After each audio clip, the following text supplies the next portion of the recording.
Alright, I said I wasn't going to talk about FAB 2.0, and you knew I couldn't resist.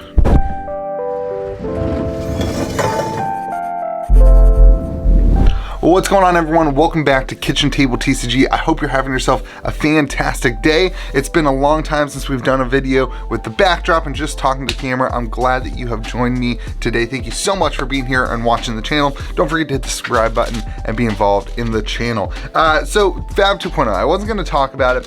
Frankly, there's just not that much else to talk about. I thought the meta would be, different and would give us more to talk about. I thought that, Everfest, there would be different things to chat about. I thought PvE was going to come out. I thought there was going to be a lot more to talk about in the cycle, and so I was like, oh, we're never going to talk about FAB 2.0 until it comes out. That was a Canadian FAB 2.0. But here we are. We're talking about FAB 2.0. The market stuff, I've been talking about the market. It's just kind of stagnant. There's not much to talk about, not much to say. And anytime I do say something, it gets chomped on and called negative, even though I'm just talking about it. So we're going to talk about FAB 2.0. I think there are two directions that if I were in LSS's shoes that I would be moving FAB 2.0. I have no clue if this is where LSS thinks that FAB 2.0 should go, but from somebody on the outside, somebody who has been watching this game for the last 18 months, this is where I think two directions that they could go, and so I just want to speculate on it, and then we can laugh at it when I'm right or wrong. It'll be a great time. We can laugh at it when I'm right or wrong. So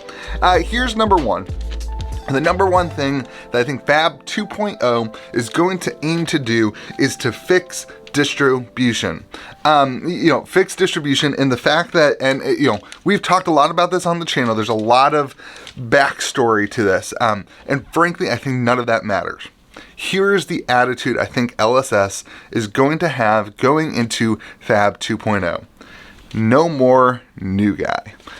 There are a billion new TCGs out right now, and for whatever reason, FAB still gets lumped in with these new games that are still up and coming, and FAB's been out for a long time. And I think that Flesh and Blood wants to move their world into this no longer the new TCG with all these other 10,000 games.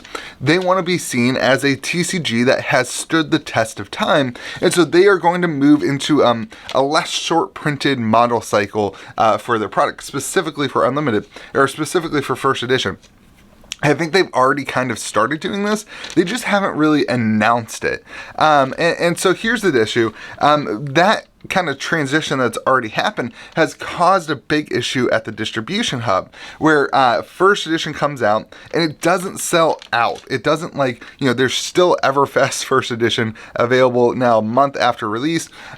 Tales of Aria, there was still Tales of Aria available even when Unlimited came out.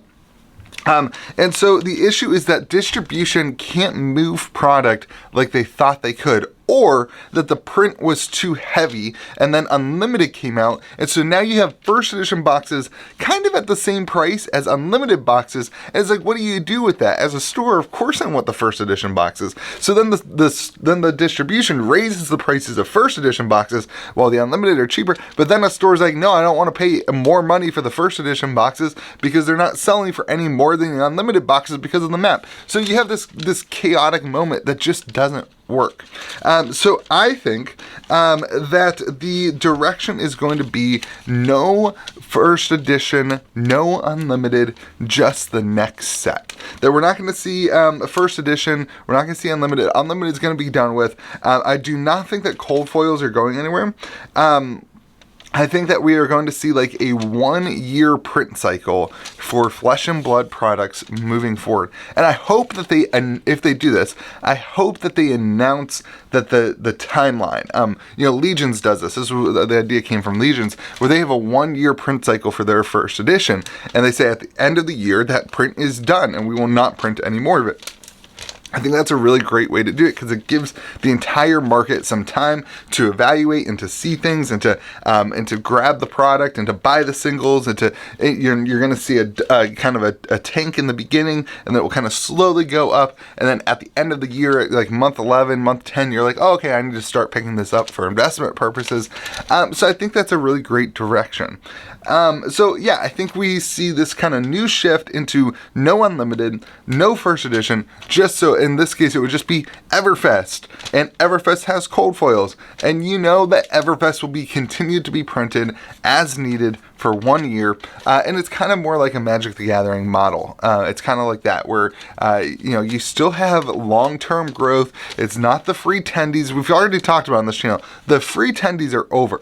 You're just going to see long-term growth, where if you invest in a product, you'll see 10% gains over the next 10 years, pending the success of the game. So that's what I think is going to happen with the print runs and with that kind of thing. One of the things is we still haven't gotten the print runs from Monarch and Tails and all that stuff.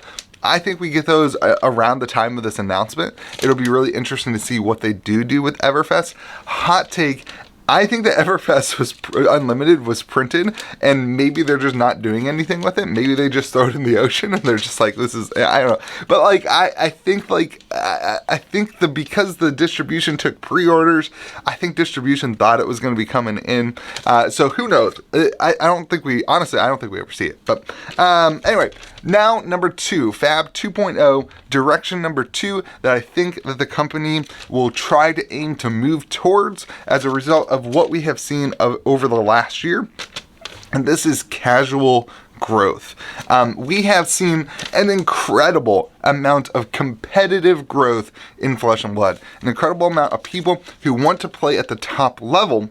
I don't feel like the casual growth sector is something that LSS is super proud of. You don't see them advertise it, you don't see them celebrate it, you don't see them do anything with it. It's just competitive play all the time. And so I don't feel like they are very happy with the way that they have encouraged casual play.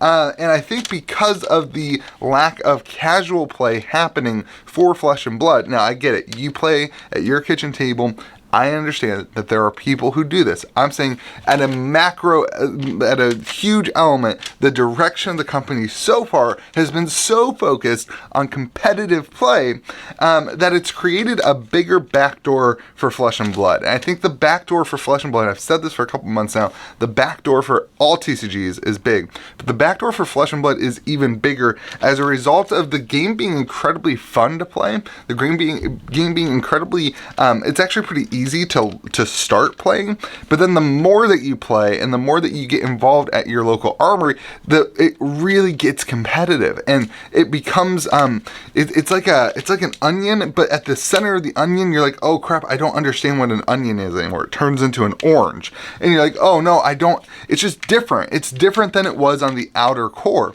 That's been my experience anyway. And so you get, it's fun to learn, and then you go and you get stopped at your armory, and the gap to learning is bigger than a lot of regular TCG people like me.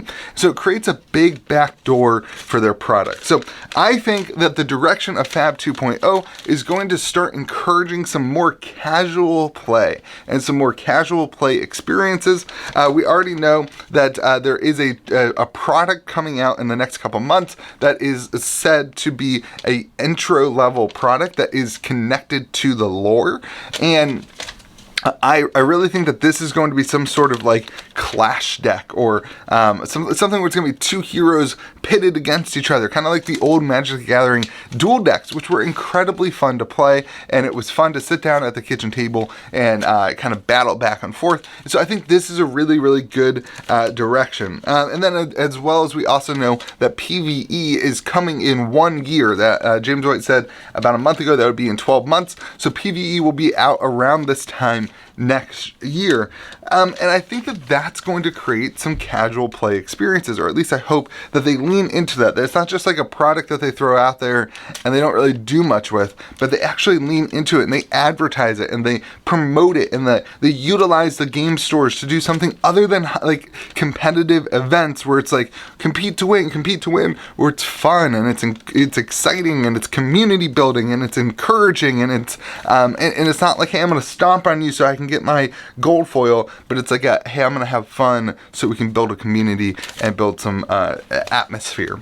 And so the final section of this is advertising for those events, advertising for, not advertising for events, but advertising for those products that produce fun instead of advertising the competitive scene all the time. Now, don't get me wrong. I think the competitive scene is fantastic. Obviously, I have Team Kitchen Fable that, you know, I really believe in, and I think is really cool that those guys can really engage in this hobby in that way. But I think that there's something missing for the people who just want to enjoy it. There's no like major structure for that, you know, capability. And so that's where I think. I'm very curious to see where this all moves and where this all goes. I don't think I'll be right on all this stuff. Maybe I'm wrong on it all, but here's my thought. I really think that the direction of advertising and promotion needs to shift from competitive side to a more organic, fun side. And that part of that will also shift from a, hey, we're really limited product to a, hey, no, we're the big guys now. We have we have proven ourselves. We don't need to do, you know, kind of shorter printed first edition things anymore. We can just print product and provide and move on. And so yeah, anyway, that's my thoughts on Flesh and Blood 2.0. Very curious to see what you think in the comment section below. What would you like to see done differently or the same in Flesh and Blood 2.0? And what kind of perspective do you come from? A player, a collector, investor? Very, very interested to hear your opinions. I hope that you have yourself a fantastic day. Remember to be kind to the people around you.